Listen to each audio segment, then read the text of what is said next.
This is a Psalm of David after God delivered him from Saul and his enemies. Okay, it's long, but it's one of the clearest pictures of God as rescuer, protector, and strength giver. Okay, I love you, Lord, my strength. Then David stacks images. Okay, rock, fortress, deliverer, shield, stronghold. This is David saying, God isn't just someone I believe in. God is where I hide. Faith is not only belief; it's refuge. The cords of death entangle me. The torrents of destruction overwhelm me. David describes suffering like drowning and being trapped. Then, in my distress, I called, and my cry came before him. The first move in crisis is not control, it's calling, okay? Then the section is poetic thunder. Earth shakes, smoke, fire, darkness, thunder, lightning. It's not a science report, it's a message, okay? When God rises to rescue, it's not casual.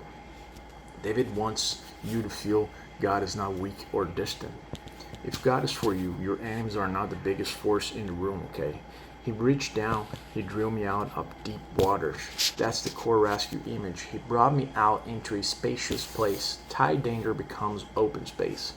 God's deliverance doesn't only remove threats, it restores breathing room, okay?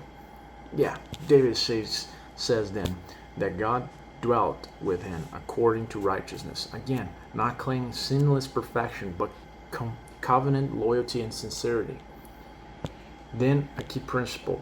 To the faithful, you show yourself faithful. To the crook, you show yourself shred. Yeah, shrewd. Shred. Yeah, meaning God responds to the posture people choose. God isn't fooled. He meets people as they truly are. Then David says God lights his darkness, training his hands for battle, gives him a shield, makes his way secure, gives victory over enemies. And the point is not David's awesome. The point is God empowers what God calls you to face, right? So then God doesn't only rescue after, he strengthens during. Then David ends with worship. The Lord lives. Then he connects deliverance to God's covenant love for David and his descendants. The psalm points forward. God's rescue is bigger than one moment. Deliverance becomes testimony, not just relief, okay? So let's check the key lessons from this chapter. The first one is God is a refugee you run to, not just an idea.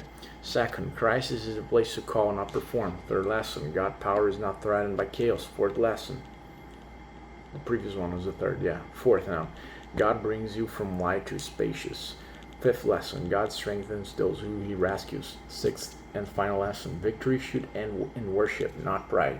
In summary, Psalm 18 is David's victory song after God rescued him from deadly danger. David describes being overwhelmed, crying out, and then God powerfully intervening to pull him out and set him in safety. The psalm highlights God as a rock and fortress, shows that deliverance leads to renewed strength, and ends with public praise and confidence in God's faithful covenant love. Okay, don't forget to hit the like button, subscribe to the channel, and I'll see you in the next one.